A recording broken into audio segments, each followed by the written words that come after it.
फरवरी 2024 की ये बात है। दरअसल उत्तर प्रदेश पुलिस में तैनात एक महिला सिपाही नगर कोतवाली बाराबंकी में पहुंच जाती है और जाकर कहती है कि साहब, एक सिपाही ने उसके साथ कई साल तक बलात्कार किया है, उसका लगातार रेप करता रहा और जब उससे शादी की बात करती है तो वो शादी करने के लिए तैयार नहीं होता है। पुलिस वाले जब ये बात सुनते हैं वो अपने ऑफिसरों को इस बात की सूचना देते हैं, साथ ही उस महिला सिपाही से कहते हैं कि अपनी जो भी दिक्कत, जो भी परेशानी है, जो भी शिकायत है, एक प्रार्थना पत्र पर लिख कर लेके आओ, उसके बाद सुन लेंगे। वो प्रार्थना पत्र पर लेकर लेके आती है। उधर अधिकारियों से बातचीत की जाती है तो अधिकारी कहते हैं कि उस महिला सिपाही का अधिकार है, अगर वो बात कहती है उसके कहने पर आकर एफआईआर दर्ज करो, फिर मामला उसकी जांच होगी, जांच के बाद जो भी दोषी होगा उसके खिलाफ कार्रवाई जरूर होनी चाहिए। उच्च अधिकारी इस तरह का आदेश देते हैं, महिला सिपाही की तहरीर के आधार पर एफआईआर दर्ज कर ली जाती है। अब जैसे ही उस पुरुष सिपाही के ऊपर एफआईआर दर्ज होती है, उसकी हालत खराब हो जाती है, वो परेशान हो जाता है, सोचने पर मजबूर हो जाता है कि आखिरकार करूं तो क्या करूं।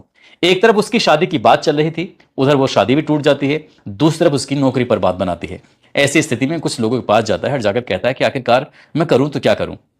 तब उसे एक सलाह मशवरा देते हैं कि आपको कुछ ऐसा करना चाहिए। अब ये एक तरह से फिल्मी सीन था। दरअसल उस सिपाही ने उस महिला सिपाही का हाथ पकड़ा, हाथ पकड़ने के बाद सीधा मंदिर में लेके जाता है और मंदिर में ले जाने के बाद कहता है कि ये मैं भगवान को साक्षी मानते हुए तो मैं तुम्हें आज से अपनी धर्म पत्नी के रूप में स्वीकार करता हूं, और उसकी मांग में वो सिंदूर भर देता है। जैसे ही उस लड़की ने ये बात सुनी, देखी, उसे बड़ा अच्छा लगता है। 7 साल से लगातार जिस सपने का वो इंतजार कर रही थी, वो सपना तो उसका पूरा हो जाता है। इसके बाद मामला मजिस्ट्रेट के सामने जाता है और 164 के जब बयान हो रहे थे तो वो महिला सिपाही कहती है कि साहब, मैं कोई कार्रवाई नहीं चाहती हूं क्योंकि हम दोनों ने अब शादी जो कर ली है। बस बात ये आई गई हो जाती है, सब अपने अपने काम पर लौट जाते हैं और इस कहानी का ऐसा लग रहा था जैसे क्या एक हैप्पी एंडिंग हो चुका है, लेकिन कहानी असल में यहीं से शुरू होती है और एक कत्ल होता है, वो भी बहुत भयानक रूप में। हालांकि इस घटनाक्रम का खुलासा होता है और जब खुलासा होता है तो लोगों को यकीन नहीं हो रहा था कि जो रक्षक था आखिरकार वो भक्षक कैसे बन सकता है। आदाब, नमस्कार, सत श्री अकाल। मैं उस्मान सैफी। आज की जो सच्ची घटना मैं आपको सुनाने जा रहा हूं, ये सच्ची घटना है उत्तर प्रदेश के जिला बाराबंकी का एक थाना लगता है मिसोली, और मिसोली थाना क्षेत्र का एक गांव लगता है बिंदोरा।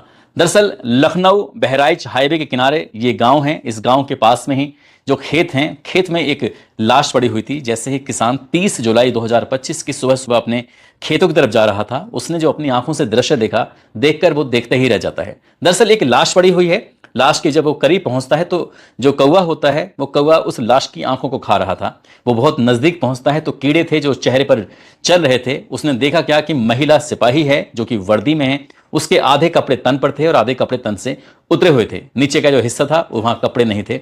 अब वो उससे एकदम करीब में जाता है। करीब में जाने के बाद उसको देखने की कोशिश कर रहा था, पहचानने की कोशिश कर रहा था। वो समझ जाता है कि कुछ ना कुछ भयानक हुआ है, बुरा हुआ है, क्योंकि उस महिला सिपाही का जो चेहरा था वो पूरी तरह से जला हुआ था, झुलसा हुआ था। ऐसा लग रहा था किसी ने इसको जलाने की कोशिश की है। इसके बाद उसने पुलिस को सूचना दी और जैसे ही वो पुलिस को सूचना देता है तो नजदीकी पुलिस स्टेशन जो लगता है यहाँ का मिसोली, वहां के एसएचओ होते हैं सुधीर कुमार, अपनी टीम के साथ पहुंच जाते हैं। क्योंकि मामला पुलिस से जुड़ा हुआ था, उत्तर प्रदेश पुलिस की महिला सिपाही से जुड़ा हुआ था। बात एसपी तक पहुंचती है और एसपी के बाद उच्च अधिकारियों तक पहुंचती है। इसके बाद यहाँ पर आईजी साहब भी पहुंच जाते हैं, एसपी साहब भी पहुंच जाते हैं, भारी पुलिस बल पहुंच जाता है और मामले की जांच पड़ताल में जुट जाता है कि आखिरकार जो वर्दी पहनी हुई है, क्या वो सचमुच वर्दी है या फिर किसी ने वैसे ही कपड़े पहनाकर इसे यहाँ रख दिया है। आखिरकार इस मामले की जांच पड़ताल की जाती है तो उस महिला के पास उसका मोबाइल भी पड़ा हुआ था, साथ ही जो उसके सीने पर जो नेम प्लेट लगी होती है, उस नेम प्लेट पर लिखा हुआ था विमलेश पाल।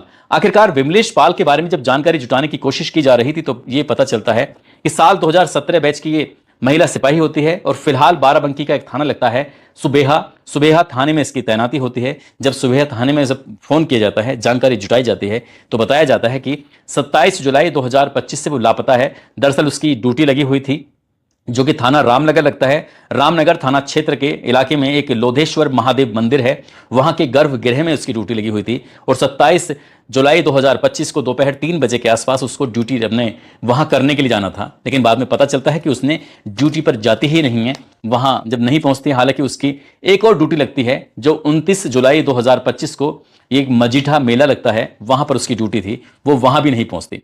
हद तो तब हो जाती है जब पुलिस ने अपनी ही महिला सिपाही के बारे में कोई भी खोज खबर जानने की कोशिश नहीं की। और इससे भी बड़ी हद की बात यह थी कि उस महिला सिपाही के परिवार वालों ने भी ये जानने की कोशिश नहीं की कि आखिरकार विमलेश पाल कहाँ है, कहाँ नहीं है।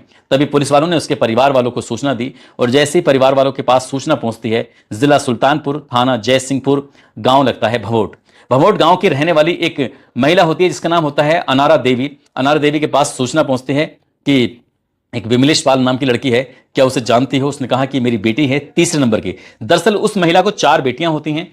जो 2 बड़ी बेटियां हैं उनकी शादी हो चुकी है, तीसरी बेटी पुलिस में है और सबसे छोटी वाली जो बेटी है वो मां के साथ ही रहती है। दरअसल उसके जो पति थे उनका नाम राम भरत पाल होता है। साल 2013 में उत्तर प्रदेश पुलिस में रहते हुए ही उनकी मौत हो जाती है और मौत होने के बाद इस बेटी को तीसरे नंबर वाली, जिसका नाम विमलेश पाल होता है, उसकी मृतक आश्रित में नौकरी लग जाती है। परिवार वालों से पूछा जाता है कि तुम्हारी बेटी का किसी से दुश्मनी हो, किसी से कोई रंजिश हो, कोई बात हो, या फिर किसी ने कुछ इसके साथ कुछ धमकी दी हो, तो ऐसी कोई जानकारी हो, ऐसी कोई बात हो तो बताने की कोशिश करें ताकि इस मामले की जांच पड़ताल की जा सके, क्योंकि उसकी हत्या जो कर दी गई है। परिवार वालों ने जैसे ही सूचना प्राप्त की उसके बाद परिवार वालों का रो रो कर बुरा हाल हो जाता है। परिवार वाले मौके पर पहुंचते हैं और मौके पर आने के बाद अब इस लड़की यानी कि पुलिस वाले की जो परिवार के लोग होते हैं वो एक कहानी बताते हैं। जैसे बताते हैं कि जैसे साल 2017 में इसकी उत्तर प्रदेश पुलिस में तैनाती हो जाती है, जिला मिलता है बाराबंकी, और बाराबंकी के एक थाने में इसकी पोस्टिंग जब हो जाती है तो वहां पर एक इंद्रेश मौर्य नाम का एक पुलिस वाला होता है। दरअसल उससे दोस्ती हो जाती है और दोस्ती कब प्यार में बदल जाती है इनकी पता ही नहीं चलता। वक्त धीरे धीरे आगे बढ़ रहा था। लड़की अपने परिवार वालों से कहती है कि मैं अपनी मर्जी से शादी करूंगी। परिवार वाले भी इस बात को लेकर बिल्कुल तैयार थे, कोई ऐतराज नहीं था। जो भी घर का भरण पोषण होता था इस विमलेश पाल के ऊपर ही डिपेंडेंट थे, सब कुछ था। और छोटी बहन को पढ़ाना, यह सब घर की जो भी जिम्मेदारी होती थी विमलेश पाल ही उठाया करती थी। इस बीच में आगे वक्त बढ़ने लगता है और वक्त का आगे बढ़ते बढ़ते जब ये लड़की लगातार शादी के लिए बात करती थी तो शादी करने के लिए इंद्रेश पाल तैयार नहीं होता था। दरअसल इंद्रेश पाल की भी बाराबंकी के अलग अलग थानों में पोस्टिंग थी, जैसे रामनगर में, देवा में, फतेहपुर और मसूली, बदोसराय, इस तरह के थानों में उसकी पोस्टिंग होती है। और इस बीच में जब लगातार ऐसी मामला चल रहा था तो एक दिन खबर मिलती है विमलेश पाल को कि इसकी शादी यानी कि इंद्रेश की शादी कहीं दूसरी जगह तय हो चुकी है। जैसे ये पुख्ता जानकारी मिल जाती है तब उससे कहती है कि तुम प्यार तो मुझसे करते थे, रातें मेरे साथ बिताई, वक्त मेरे साथ बिताया, और शादी तुम किसी और से कर रहे हो, ऐसा कैसे कर सकते हो?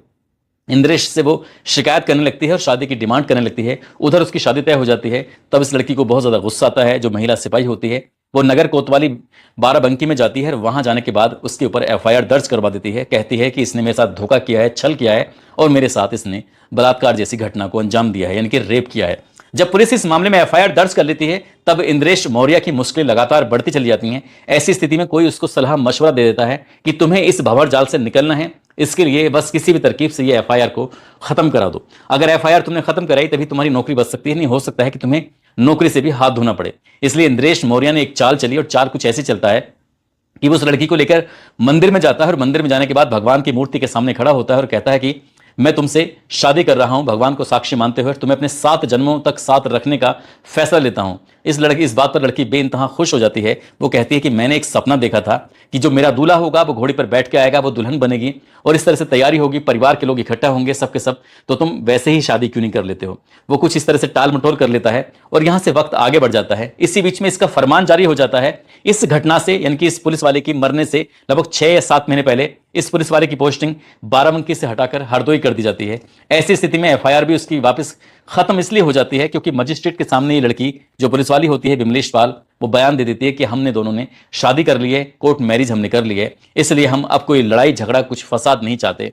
वो अपने यहां चला जाता है, ये अपने यहां रह जाती है। अब पुलिस वाले इस व्यक्ति को ढूंढने में लग जाते हैं, आखिरकार ये कहां है। जब हरदोई में पता किया जाता है तो पता चलता है कि दरअसल वो 5-6 दिन की छुट्टी लेकर अपने घर गया हुआ है। एक एग्जाम उस दौर में चल रहा था आरओ का, उसकी परीक्षा देने के लिए गया हुआ है। पुलिस ने जब उसको ढूंढने के लिए जाल बिछाना शुरू किया है तो उसके बारे में ये पता चलता है कि वो अलग अलग जगहों पर घूम रहा है। तभी उसकी गिरफ्तारी हो जाती है। 30 जुलाई 2025 को ही उसकी गिरफ्तारी हो जाती है और गिरफ्तारी होने के बाद आखिरकार पुलिस उसे पकड़ती है और पकड़ने के बाद उससे पूछती है कि आखिरकार तुमने इस लड़की का कत्ल क्यों किया है। हालांकि वो शुरुआत में पुलिस वाला था, वो दाव पेच जानता था कि पुलिस वाले किस किस तरह के दाव और पेच चलाएगी, क्योंकि लगातार कई साल से वो भी नौकरी कर रहा था। हालांकि पुलिस के सामने उस सिपाही की कुछ ज्यादा विसात चल नहीं पाती है और जो पुलिस ने अपने तरीके से सख्ती से पूछताछ करना शुरू किया है तो इंद्रेश कुमार ने तोते की तरह बोलना शुरू कर दिया कि आखिरकार कहानी क्या थी। दरअसल वो छुट्टी लेता है 8 दिन की और 27 जुलाई को बाराबंकी जाता है, एग्जाम देता है। एग्जाम देने के बाद इसी बीच में अपनी जो पत्नी है, जिससे मंदिर में शादी की थी, जिससे कोर्ट में शादी की थी, नाम उसका विमलेश पाल होता है, उससे बातचीत करता है तो पता चलता है कि वो ड्यूटी पर जा रही है और ड्यूटी पर जब उसे जाना है तो बिंदोरा एक पुल होता है, उसके पास से वो गुजरना था। ये अपनी वैगनार कार से आया था और दोनों आमने सामने मिल जाते हैं। सड़क पर खड़े होकर लगभग 10 मिनट तक ये दोनों आपस में बातचीत कर रहे थे और बातचीत करने के दौरान ही इस महिला सिपाही ने कहा कि मुझे लघु शंका के लिए जाना है, यानी कि यहां से थोड़ा सा हाईवे किनारे से थोड़ा दूर चलते हैं। तब वो हाईवे से लगभग 400 मीटर दूर खेतों की तरफ चल जाते हैं और जाने के बाद वो कहते हैं कि बस मैं अभी आती हूं लघु शंका करने के लिए। वो निकल जाती है। जैसे लघु शंका करने के लिए बैठ जाती है, यानी कि टॉयलेट वगैरह करने के लिए बैठ जाती है, इसी बीच में वो पीछे से आता है, उसके हाथ में एक भारी रोड होती है, रोड को वो पूरी ताकत से उस महिला सिपाही के पीछे से मारता है, और जैसे वो महिला सिपाही को लगती है वो एकदम से गिर जाती है। उसके बाद उसका गला घोंटकर उसकी हत्या कर देता है। हत्या करने के बाद यहां से चुपचाप निकल जाता है, और निकलने के बाद सीधा रानी बाजार, फिर त्रिलोकपुर, फतेहपुर, करसी होते हुए यहां से रात 1 बजे लखनऊ लखनऊ पहुंचता है। उसके बाद ये रात अपने मामा के पास थोड़ा बहुत वक्त बिताता है, और पूर्वांचल एक्सप्रेस से होते हुए सुल्तानपुर पहुंचता है, सुल्तानपुर से जौनपुर पहुंचता है, और जौनपुर में उसको ये 27 तारीख को इसने घटना को अंजाम दिया था। अब ये 30 जुलाई आ चुकी थी, तब इसे सूचना मिलती है कि इसकी पत्नी की दरअसल हत्या हो चुकी है। तब ये बाराबंकी में शामिल होने के लिए जैसे ही आता है तो पुलिस वाले इसे दबोच लेते हैं, और दबोचने के बाद इससे पूरी कहानी जानते हैं। जब कहानी जानते हैं तो पता चलता है कि इससे पूछा जाता है कि आखिरकार तुमने हत्या क्यों की, हत्या कैसे की, ये तो खैर बता दिया, लेकिन क्यों की। उसने कहा कि वो उसे अपनी पत्नी के रूप में स्वीकार नहीं कर रहा था। बार बार पत्नी का एक ही बात थी कि वो उसे पत्नी के रूप में स्वीकार करे, जैसे कि एक पत्नी अपने मायके से विदा होकर ससुराल पहुंचती है, उसके बाद एक रीति रिवाज के हिसाब से वो रहती है, उसको मान सम्मान पूरा मिलता है, वैसे ही वो उनके साथ रहना चाहती है। इसलिए वो बार बार एक ही रिक्वेस्ट करती थी, और इंद्रेश कुमार इस बात को बिल्कुल बर्दाश्त नहीं कर रहा था। दरअसल उसने शादी जो की थी वो एफआईआर के दबाव में, एफआईआर को खत्म करने के लिए की थी, ना कि उसने उससे सचमुच वो प्यार करता था। क्योंकि वो 2017 से उसके साथ जरूर था, लेकिन वो शायद उसकी जिंदगी से खिलवाड़ कर रहा था, उसके शरीर से खिलवाड़ कर रहा था। आखिरकार पुलिस ने उसे गिरफ्तार किया, और गिरफ्तार करने के बाद जेल भेज दिया। साथ ही इसकी बर्खास्तगी की तैयारी भी चल रही है। ऐसा बताया जाता है कि इसको बर्खास्त करने के लिए फाइल शासन को भेजी जाएगी, और इसको बर्खास्त भी किया जाएगा, और ये मामला फास्ट ट्रैक कोर्ट में चलाया जाएगा, ताकि आरोपी को कम से कम समय में बड़ी से बड़ी सजा मिल सके। परिवार के लोगों का रो रो कर बुरा हाल इसलिए भी था क्योंकि परिवार के जो भी भरण पोषण होता था इस बिटिया पर ही पूरी डिपेंडेंसी थी, और अब ये लड़की इस दुनिया में है नहीं, कोई इनकम वगैरह होगी नहीं, तो परिवार का भरण पोषण कैसे होगा उस बूढ़ी माँ का, छोटी बहन का। सहज ही अंदाजा लगाया जा सकता है। दोस्तों, इस पूरे घटनाक्रम को सुनाने का उद्देश्य किसी को परेशान करना नहीं है, किसी का दिल दुखाना नहीं है, बल्कि आपको जागरूक करना है, आपको सचेत करना है। आपको यह भी बताना है कि बहुत सी लड़कियों की महिला सिपाही के तौर पर तैनाती हो जाती है, वो पुलिस विभाग में या अलग अलग कोई से भी विभाग में तैनाती हो जाती हैं, और वहां पुरुषों की गिद्धों की तरह उन पर नजर रहती है। कई गिद्ध ऐसे होते हैं जो उन पर डोरे डालते हैं और उनके प्रेम जाल में फंसाकर उनकी जिंदगी पूरी तरह से बर्बाद कर देते हैं। इसलिए ऐसे किसी भी व्यक्ति के चंगुल में न फंसकर ऐसी सामान्य जिंदगी जीते रहें, और जहां माँ बाप परिवार के लोग कहते हैं वहां अच्छी तरह से शादी करें, और वो जिंदगी शायद ज्यादा खुशहाल जिंदगी साबित हो सकती है।